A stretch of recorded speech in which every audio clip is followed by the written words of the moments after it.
Alrighty, gang. Here's to nights that turn into mornings and friends that turn into family. Cheers! Happy birthday to you.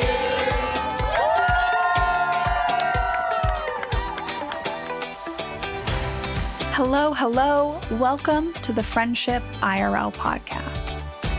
I'm your host, Alex Alexander, and each week we explore what's working and what's not in our friendships, community, and connections.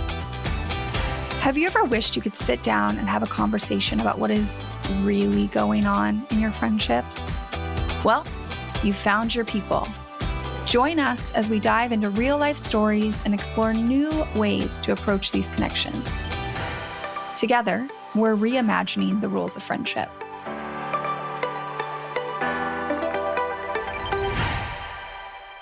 Hi, hello. How are you doing? How have the holidays been going? Are you doing good? Because if this year was not what you want, then I would suggest going back and listening to last week's episode where I talk about how to re-envision your holidays, how to create something that feels good. Just saying. But I truly do hope that this year felt good and it created beautiful memories. You don't feel like too exhausted, but you might. I totally would get that. But I hope I'm coming to you in just like a state of relaxation as we close out 2024. And today's a real chill episode. Today's episode I was actually inspired to do because of one of my podcast producers, Alison. She talked about how like at this time of year, she loves episodes that just kind of take you behind the scenes, right? You and I hang out all the time. You've given maybe hours and hours this year listening to my voice in your headphones, in your car, on your phone speaker, whatever. So let's just have a little check-in here on how things are going. And when I started thinking about doing this episode, I like this episode even more because I feel like for so much of this year, I was kind of just struggling in silence, trying to look like I was still spinning all the plates, even though I think it was very evident I was not spinning all the plates if you looked hard enough. So I'm going to just talk a little bit about that, talk about how I felt in 2024, and then I'm going to give you a couple things I'm looking forward to in 2025, because I do really feel personally like for me, some doors are closing on 2024. Like some very long-standing things that I've been dealing with feel like they have some closure, and that's a good thing. It's a very good thing. So when I look at 2024, something I have mentioned on the podcast before, I think in episode 101, where I talked about chronic illnesses, that was kind of the first time on here that I had talked about what had been happening for, I would say, a year, but honestly a couple years, and it just got worse and worse and worse. I've mentioned these chronic illnesses, but here on the podcast, I don't know if I've really talked about what they are. On my Instagram, I have a full highlight, a chronic illness highlight. You can go look at it there. It's public, it's available, where this goes into way more detail. But basically when was that? Like early November, I finally got a diagnosis for some stuff I've been struggling with for a long time. And it ended up being this trio of chronic illnesses. Now, some of these were not a surprise. Others were a little like, oh, I have that too. I had been struggling through this for so long. So it's not even the diagnosis, honestly, but finding like a doctor who could actually help me was the absolute game changer in early November. So it ends up that I have three things. I have something called Ehlers-Danlos Syndrome, which I already thought I had. I've been acting like I have it for a while. Like I've already made some accommodations, modifications to my life. So that one wasn't very shocking. It was like, oh, yeah, okay, great, cool. I can go to physical therapy for that now.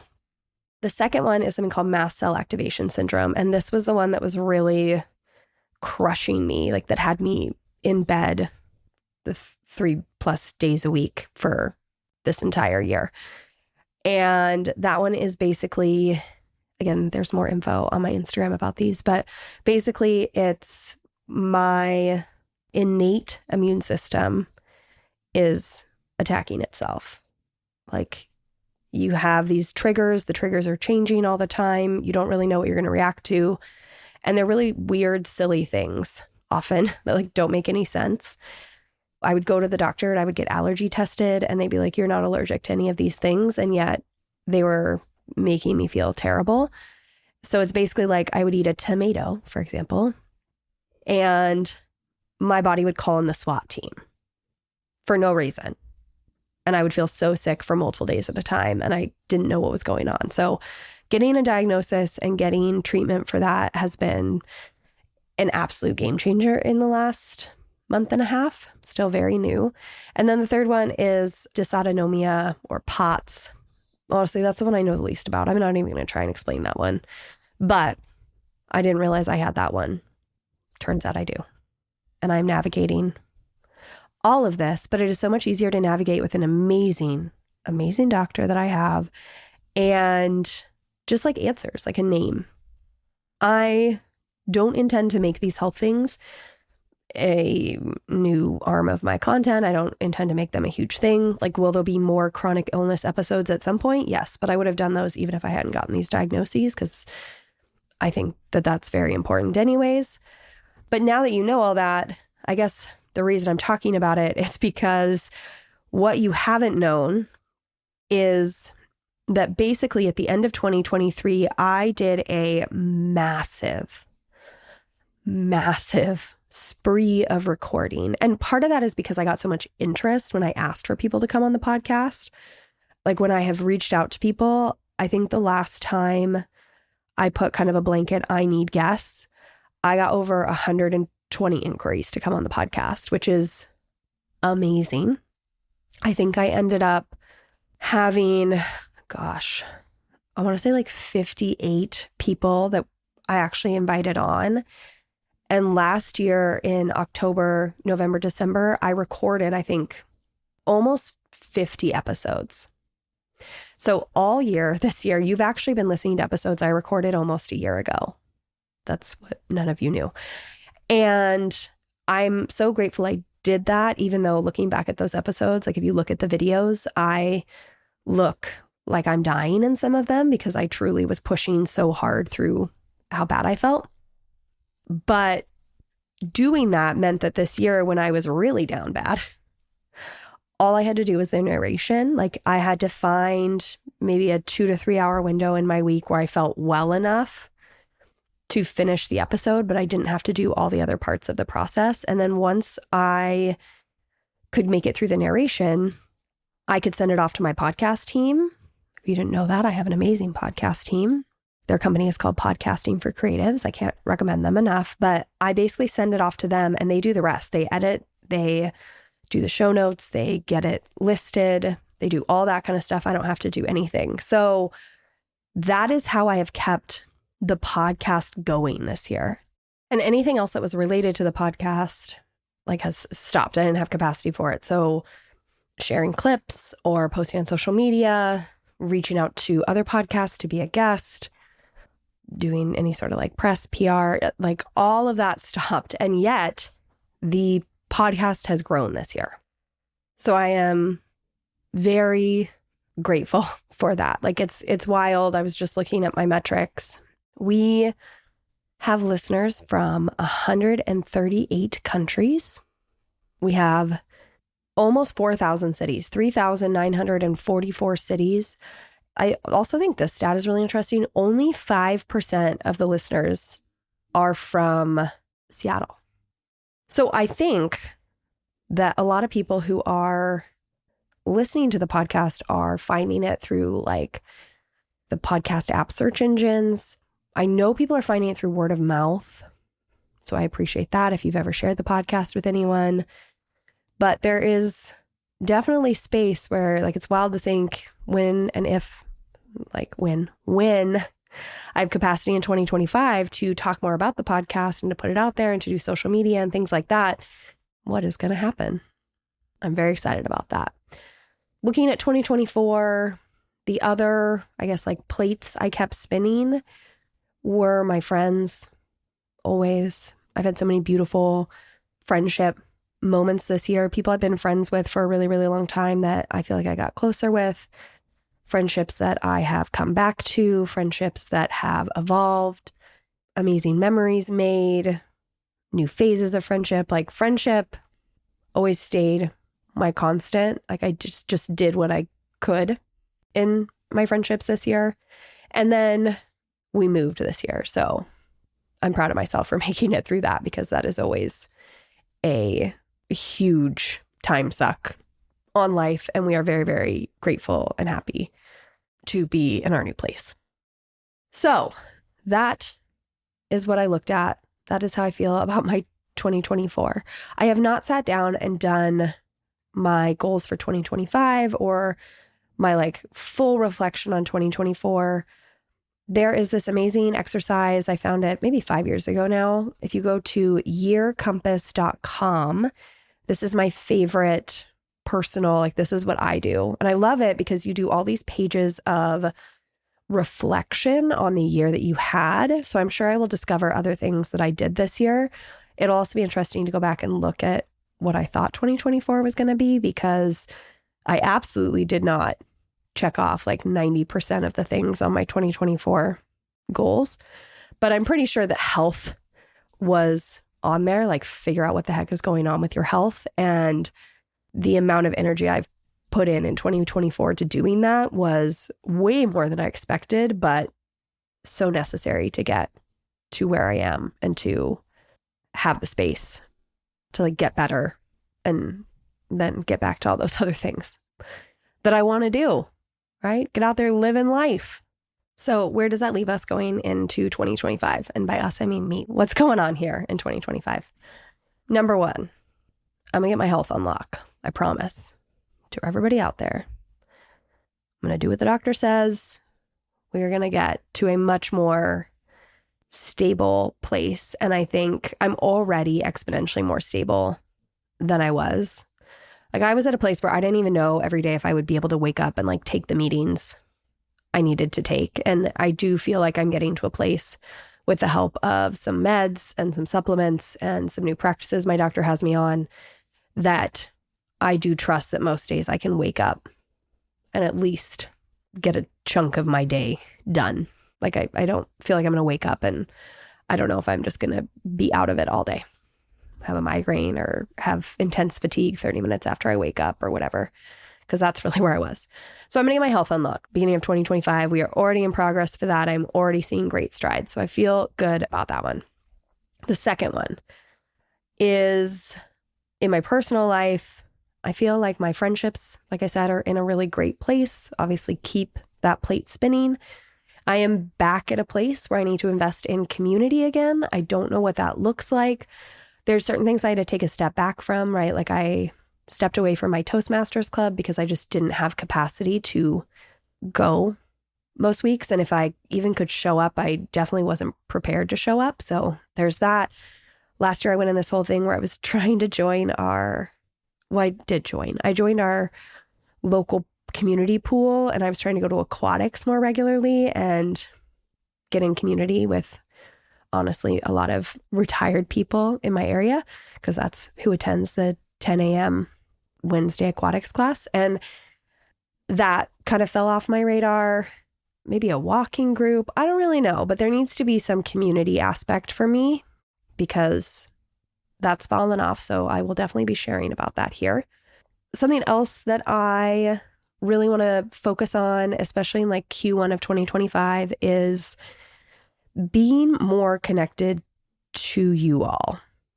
One way I'm going to do that is by being more engaged on social media, because a lot of people are already there. So I might as well just rejoin the conversation. The other way, I'm not quite positive yet.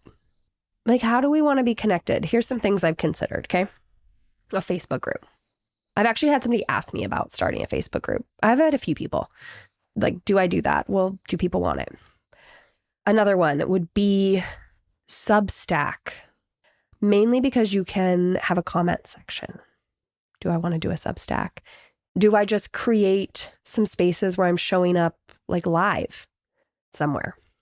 Whether that's like an open Zoom space for as long as capacity can handle that, or it's going live on various platforms. but we can like message in real time. I don't know the answer, but I probably should try some different things. If you have ideas, hold on, because I'm going to give you a space to give those ideas. The next thing is there's a variety of things in 2025 that they need to go out in the world. When I tell you I have an entire set of things that you all want, you have asked for, and I have them 75% done. I have freebies, I have guides, I have audio guides, I have all these things that are like literally 75% done, and I just didn't have the capacity to actually get them out.